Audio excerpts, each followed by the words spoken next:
Hola amigos, mi nombre es Fernando Torres y este es otro episodio de La Historia Desconocida, un lugar para conocer, descubrir y cuestionar, un lugar para el libre pensamiento y la búsqueda de respuestas. Y en el episodio de hoy vamos a tratar de darle una interpretación bélica a la llegada de la Edad Media, es decir, al fin de la Antigüedad y el comienzo de la Edad Oscura. Pero antes de comenzar no te olvides de darle like, suscribirte y activar la campanita si es que te gusta el contenido de este video. Lo mismo que no te olvides de dejar tu comentario, pregunta o reflexión abajo. Vayamos a la batalla de hoy. Bueno, como ya dijimos, entonces vamos a tratar de continuar. Retomamos en este episodio algo que hemos tratado en otros de manera, de forma no tan constante como la historia nacional argentina, pero en todo caso vamos a volver al carril de la historia universal militar, dado que este canal aparte trata sobre aspectos que tienen que ver con la teoría de la guerra, el pensamiento militar y la historia universal. Y en este caso vamos a retomar, y digo retomar justamente porque ya en el capítulo 10 habíamos visto, y pongo el link para que lo puedan ver, alguno que esté interesado en tratar de entender. En el capítulo 10 estuvimos hablando sobre la génesis de la guerra y estuvimos tratando de analizar cómo era la guerra desde un principio, cuando aparece en la historia de la humanidad. Luego en el capítulo 15 nosotros lo que hicimos fue empezar a entrar a lo largo de la antigüedad y conocer los sistemas o formaciones tácticas de dicha antigüedad, desde la horda, la falange tanto sumeria como la falange griega, y cómo estaban constituidas y cómo y por qué fueron tan importantes en la historia y en la construcción de los imperios antiguos. Y luego en el capítulo 22, cada uno de estos capítulos los voy a ir poniendo en los links, así que estén atentos para aquellos, o si no directamente vayan hacia este canal y busquen por número 10, 15 y 22 dichos videos. Pero decía, en el video 22 lo que hicimos fue una especie de ranking de los 3 mejores ejércitos de la antigüedad, pero principalmente estuvimos analizando a la máquina de guerra por excelencia de la antigüedad, que fue sin lugar a dudas la Legión Romana. De esta manera entonces vimos cómo en todo ese periodo de la antigüedad de alguna manera fue dominio exclusivo de la infantería. Si bien existía la caballería tanto en los carros como luego en los carros tirados por onagros y luego por caballos y directamente montados a caballo, también estaba la infantería ligera y los hostigadores, que de alguna manera representarían al arma de la artillería sumado a las máquinas de guerra de asedio. Lo cierto es que es la infantería la que dominó durante toda la antigüedad. De los 5.500 años de historia, cerca de 4.000 son de la antigüedad, y por lo tanto tuvo la primacía absoluta en este sentido, sin lugar a dudas, los llamados infantes y en este caso la Legión Romana, insuperable. Ahora bien, habían llegado a un grado absoluto de poder y sin embargo vamos a ver que de repente el llamado corte de la antigüedad y el inicio de la Edad Media se lo da la caída de Roma. Por lo tanto, hay que analizar acá, porque si Roma era este imperio increíble, poderoso, la representación más absoluta de la civilización y la luz de esa civilización, de la escritura, de los baños termales, de las vías romanas, de los acueductos, todos los chiches, en todos los sentidos, lo cierto es que de la noche a la mañana esa estructura se cayó. Y acá entramos en una cosa muy loca, porque la Edad Media ya de por sí es un término bastante particular, porque la Edad Media habla de una edad intermedia, por eso está en el medio, de 2 edades fuertes, la Edad Antigua y la Edad Moderna. En un principio se la pensaba, y durante mucho tiempo se la pensó como una edad oscura, una edad de retroceso, o en todo caso de estancamiento, hasta que se produce la Edad Moderna. Por suerte, en la actualidad esto ha sido revisado en muchísimos sentidos, ha sido reestudiado, pero la cuestión es que inclusive Es interesante, por ejemplo, que esta Edad Media, estos 1000 años de este compartimiento intermedio, esta edad puente, desmereciéndola, lo cierto es que tampoco se la puede tomar hoy en día, ya hace rato que no se la estudia de esa manera, digo, no es una continuidad total, ahí hay que ver qué pasó, porque la primera parte de la Edad Media, la llamada Alta Edad Media entre el siglo VI y el siglo XI, muchos autores también hablan de antigüedad tardía, porque tiene más relación con el periodo antiguo, ¿sí? Que con el periodo, diría yo, tardo antiguo, que con el periodo medieval. Sin embargo, todo el mundo produce o toma la caída de Roma en el 476 después de Cristo como el inicio de la Edad Media. Bueno, hay que empezar a tratar de estudiar, porque cuando digo que es edad tardo antigua o antigüedad tardía, es porque todavía hay inclusive sistemas de explotación esclavistas que vienen del modelo antiguo, mientras que el llamado modelo feudal de explotación feudal o modo de producción feudal comienza hacia el año 1000. O sea que ahí hay unos 500 años que hay que empezar a estudiar desde otro punto de vista. Pero en todo caso, más allá de adentrarnos, o la intención no es adentrarnos ahora a la Edad Media, sino ver la transición, cómo se produce esta caída del Imperio Romano y cómo se inicia esta Edad Media, lo interesante en todo caso sería tratar de entender qué sucedió ahí, porque este Imperio Romano que desaparece de la noche a la mañana, vamos a ver si esto es así.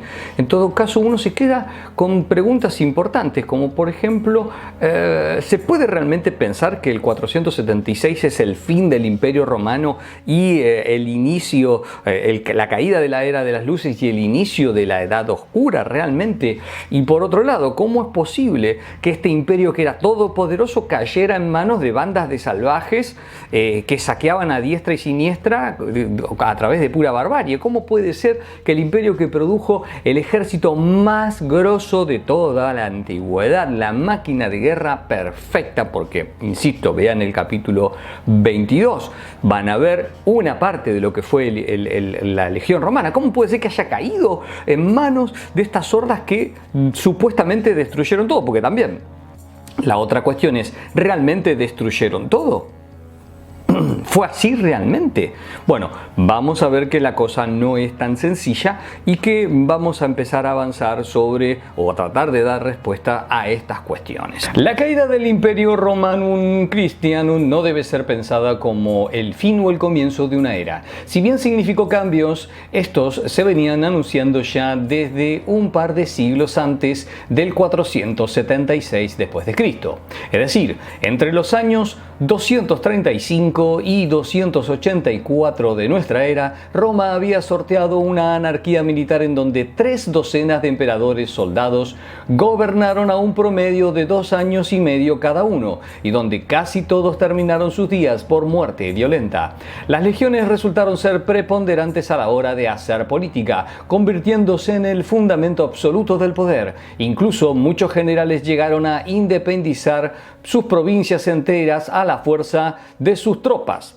Uno de los mejores ejemplos lo dan el caso de 2 generales que después se van a convertir en emperadores de la Galia. Me refiero a Póstumo y Tétrico, que ya con esos nombres me dejan mucho que desear.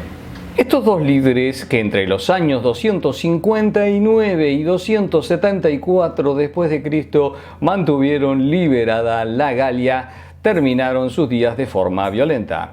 La militarización del poder tuvo entonces un efecto contundente en la debilidad de los emperadores, pero Roma aún así se recuperó de inmediato e incluso volvió a unificarse y a brillar bajo los emperadores Constantino y Teodosio. Vemos entonces que esa debilidad, ese periodo, dijimos 3 docenas, estamos hablando de 36 emperadores que pasaban rápidamente a mejor vida.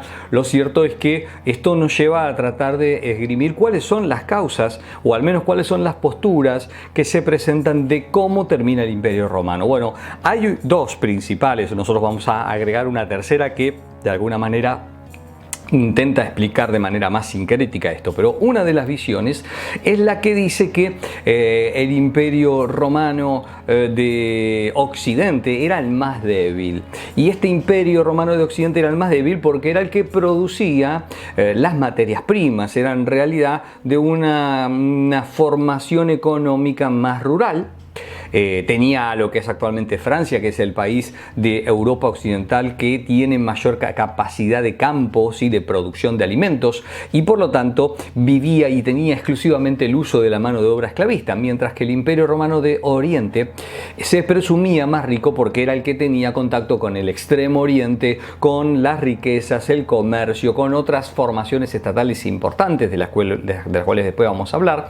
Pero en todo caso, lo cierto es que lo que se va a dar, sobre todo en el Imperio Romano de Oriente, tenemos una enorme mayor cantidad de población. La octava parte de la población se encontraba solamente en Egipto, para que veamos la importancia del Imperio Romano de Oriente. En cambio, el Imperio Romano de Occidente, según esta visión de Mijaíl Rostoshev, bueno, él sostiene que lo que se va a dar, y es la mirada de esta visión explicativa, una descomposición interna, es decir, que el problema está hacia adentro de este imperio y por eso cae. ¿Por qué? Y bueno, porque por un lado la capacidad que tenía en este sentido el Imperio Romano de Occidente era mínima de producir riquezas, tenía problemas de déficit fiscal. Esta idea del liberalismo doctrinario de que el Estado es malo y que, bueno, como tiene déficit fiscal se empezó a caer solo, es una mirada bastante peligrosa, pero en todo caso, más allá de esto, había, sí es cierto, una menor, participación de la población, se habían detenido las conquistas, se había producido varias cuestiones que hacen que esto no estuviera funcionando bien. De esta manera, el nivel poblacional de Oriente se encontraba con una mayor densidad de habitantes, y por otro lado, la fertilidad y la capacidad productiva del suelo de Occidente había bajado, produciendo entonces esa crisis financiera del Estado. Habría que agregar que la sociedad ya no aceptaba la idea del servicio obligatorio al Estado por una marcada falta de lealtad, sobre todo en los estratos bajos, los más maltratados y punzados por tributos. De esta manera, como ya dijimos, surge la interpretación de la descomposición interna de Mijaíl Rostoshev, en que las invasiones bárbaras fueron las simples ejecutoras de un destino que ya estaba decidido mucho antes de su decadencia. Esta visión del liberalismo doctrinario de la historia culpa al sistema económico estatal romano es realmente falsa. El Imperio Romano de Occidente, con todas las dificultades y debilidades, no estaba vencido, y si bien su aparato estatal cayó estrepitosamente ante las invasiones, está comprobado que podría haber resistido mucho tiempo más. Un buen ejemplo son los 1000 años que duró el Imperio Romano de Oriente, que según los estudios más recientes de economía histórica, las diferencias entre Oriente y Occidente no son lo suficientemente marcadas para explicar el fin del Imperio Romano de Occidente. Pero claro, esta mirada de la caída por descomposición interna, hay que poner la otra explicación. La otra explicación es la de las invasiones bárbaras que vienen a arrasar y a destruir todo con un poder absoluto. La otra interpretación del fin de Roma que nos queda es la que sostiene que este imperio, capaz de funcionar y vivir, fue destruido por una fuerza externa. Tal es el caso de las invasiones bárbaras. Uno de los defensores acérrimos de esta postura, André Pigagnol, escribía que es completamente falso decir que Roma se hallase en aquel tiempo en el ocaso. El mundo romano no ha caído de muerte natural, ha sido asesinado. Y acá entramos entonces en un problema de interpretación, porque en su mejor momento el Imperio Romano tenía una fuerza militar de entre 300 y 400 mil soldados de la legión.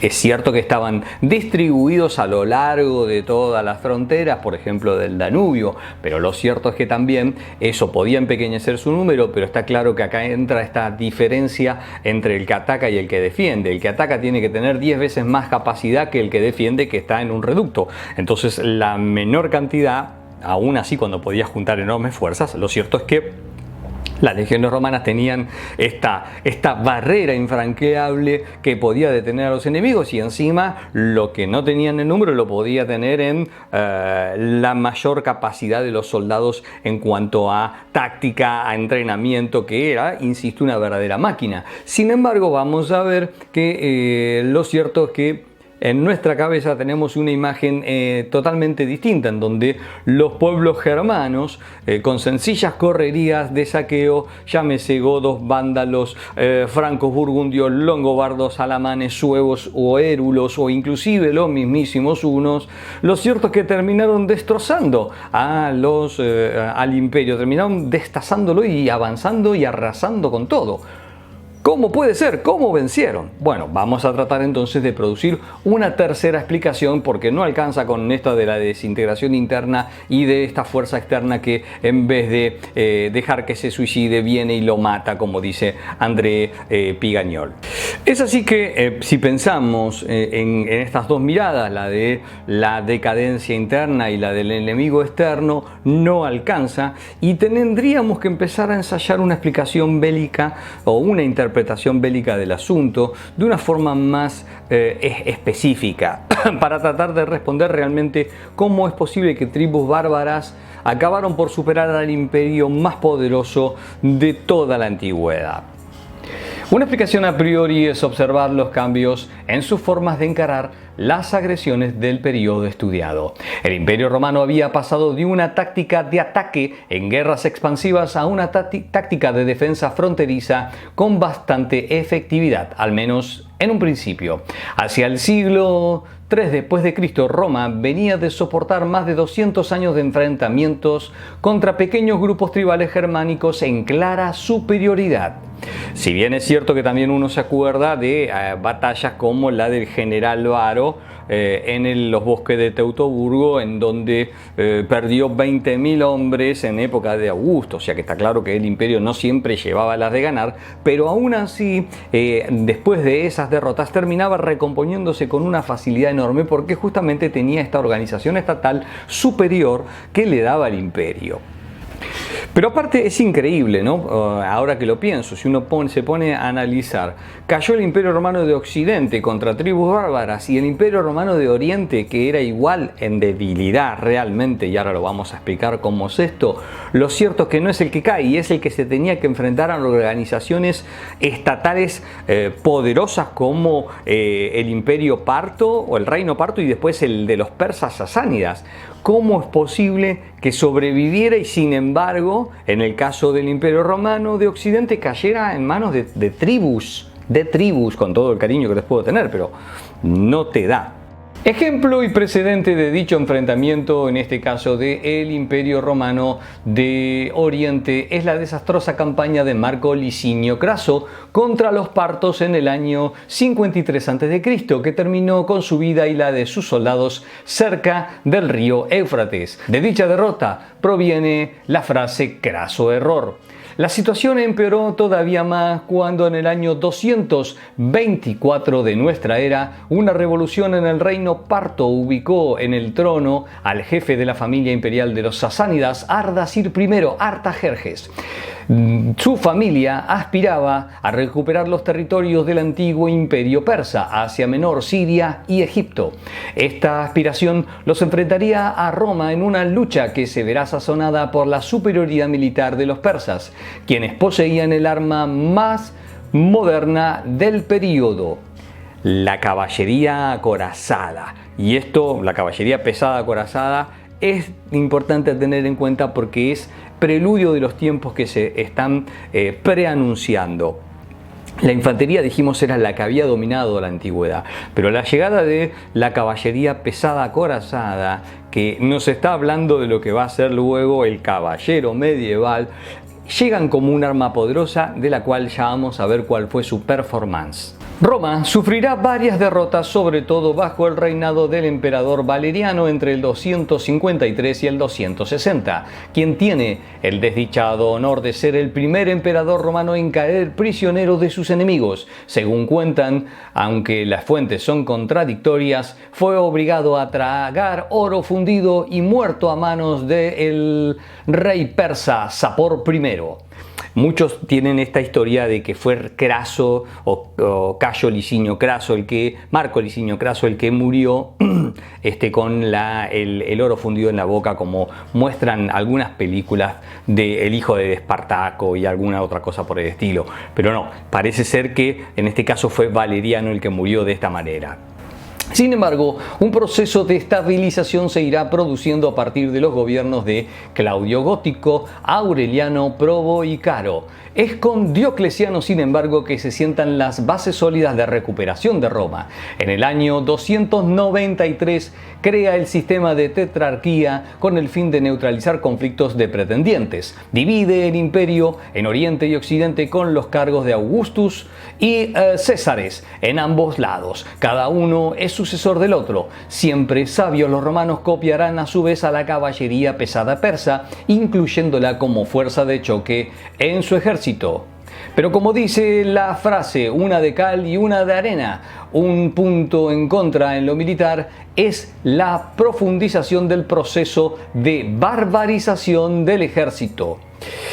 Y claro, acá es cuando empieza a verse un gran dilema, cuando se empiezan a incorporar germanos y partos a las fuerzas militares, aunque en un principio es cierto que no ocupaban los cargos más importantes, pero vamos a ver que lentamente van a ir ocupando los puestos cada vez más en ascenso del mismo. Junto con la llegada a ocupar los puestos claves vedados en un principio, para esta época también en determinados sectores limítrofes las fuerzas defensivas romanas van a estar integradas exclusivamente por aborígenes, es decir, por nativos de la región, e incluso las tropas que acompañaban al emperador, el exercitius comitatensis o ejército de campaña a caballo, estará compuesto en ese periodo sobre todo por soldados.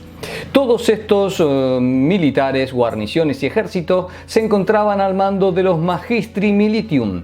Este último puesto terminará también en manos de los bárbaros, que en muy poco tiempo tendrán todo el poder. El caso de el vándalo Estilicón o el mismísimo jefe de los érulos, Odoacro, quien tendrá el honor en el 476 de destronar al último emperador Rómulo Augustulo, son la mejor prueba de ello.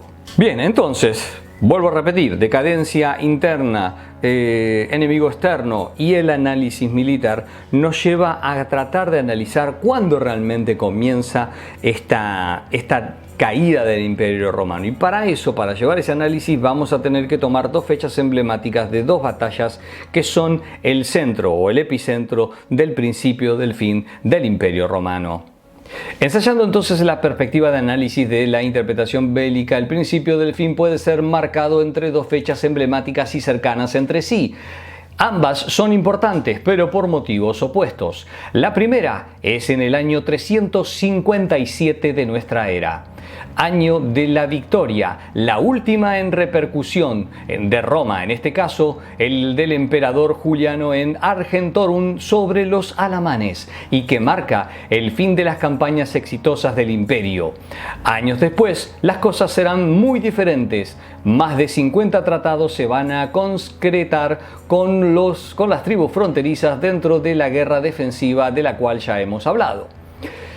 La otra fecha clave es el 378 después de Cristo, año en que los visigodos aniquilan en Adrianópolis al ejército romano dirigido por el emperador Valente. En dicha batalla mueren el emperador y varios generales irreemplazables, y queda abierto el camino al corazón del Imperio de Oriente y a su capital Constantinopla. El avance de los visigodos puede cortar la historia con el golpe de una espada. Me salió bastante poético. La pregunta neurálgica sería: ¿por qué no avanzaron entonces sobre Constantinopla? Pues bien, los factores político, diplomático y militar hay que sumarle otro que es de suma importancia: una buena pizca de dinero constantisonante, que son en definitiva una mezcla infalible a la hora de salvar las papas.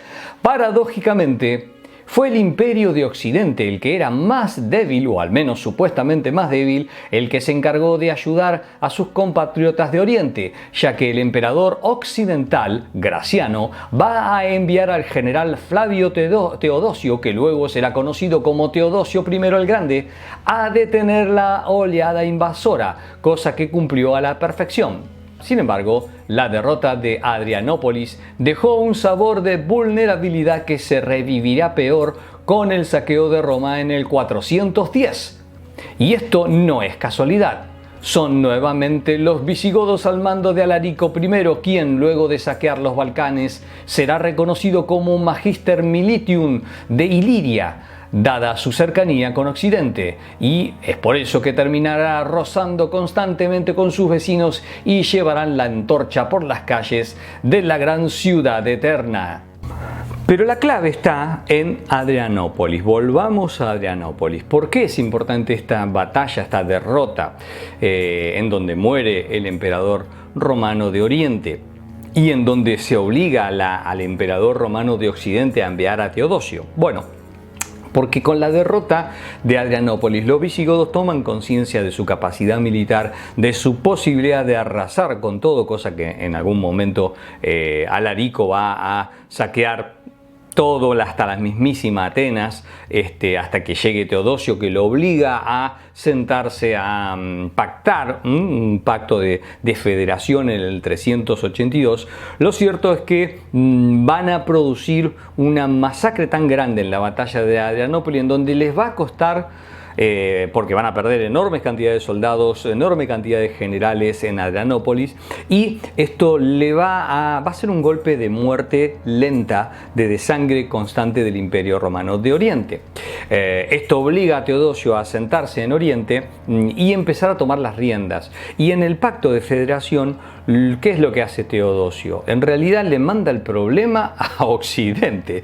Le da el cargo de Magister Militium a Alarico y lo pone en Iliria, pegado al Imperio Romano de Occidente. Esta mezcla que decía yo de diplomacia, arte de la guerra y dinero, empujándolos a el otro lado, al vecino. Le tiro la basura a Graciano y que se haga cargo al amigo. Como dijimos, tras la batalla y con la masacre de los romanos, resultó imposible recuperar el número de soldados y oficiales perdidos, y esto llevó a la necesidad de reestructurar el ejército.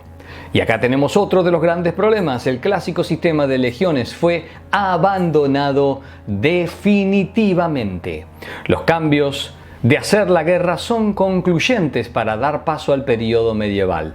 El ejército romano adquirió el sistema limitanei, dividiéndose en guardias fronterizos que estaban constituidos por bárbaros federados. Estas unidades pequeñas eran dirigidas por un dux o duque, que a la larga actuarán también como gobernadores de alguna zona fronteriza desde una fortaleza. Este modo de guerra será llevado por Teodosio a Occidente cuando unifique el imperio, contando con un ejército móvil conocido como el Comitatensis, ya mencionado. En realidad, va a demostrar todo esto, que estos sistemas devendrán hacia el fin del imperio y al embrión del futuro sistema feudal. Los poderes regionales, los señoríos, derivados de las villas romanas, confluyen para darle vida al nuevo orden que se está gestando. Pero Adrianópolis también demostró que la caballería pesada era de suma eficacia en batalla.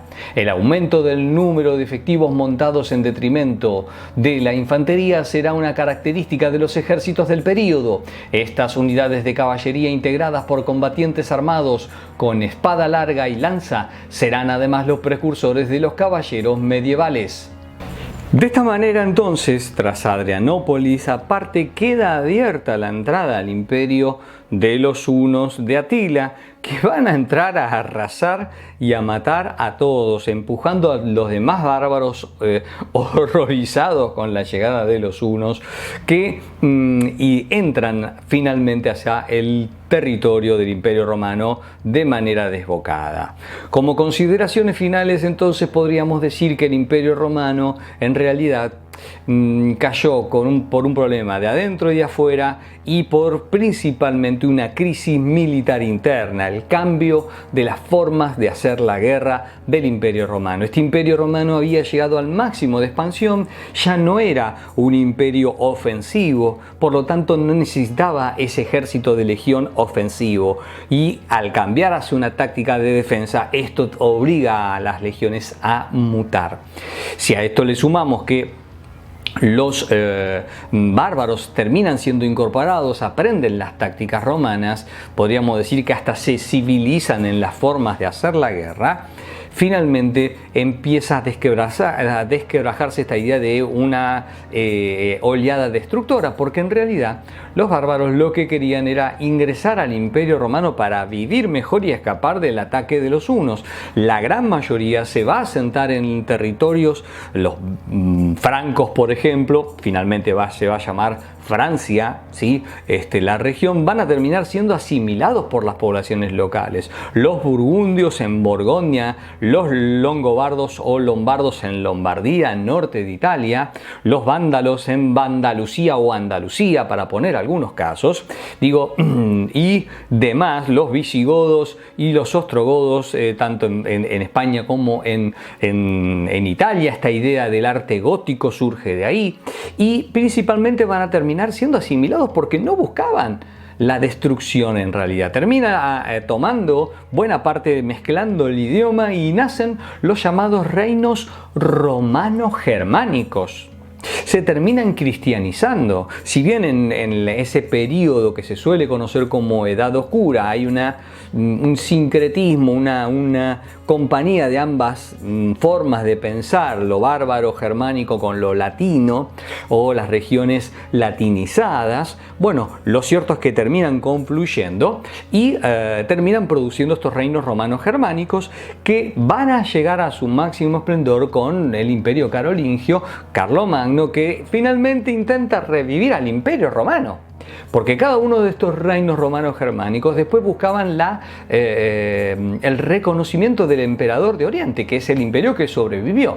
Como vemos, no destruyeron, lo que hicieron es un corte, un cambio, el inicio de un nuevo periodo que, vamos a insistir, en realidad fue tanto por descomposición interna como por ataque externo, pero principalmente por la confusión de las dos cosas. Cuando los romanos debieron defenderse con su ejército de los bárbaros, su ejército era ya un ejército de bárbaros. Pero como sea, amigos, esto fue un capítulo apenas de esta historia. Ya volveremos con la historia de la guerra medieval, que hay algunos que me lo han pedido. Vamos a analizar cómo fueron las invasiones y cómo fueron muy prontamente, cómo era el tipo de guerra, la llegada de la mayor tecnología militar de toda una época de varios siglos, que fue sin lugar a dudas el castillo medieval, hasta la aparición de los ejércitos profesionales y mercenarios. Pero esa es otra historia. Así pues, amigos, hasta la próxima batalla.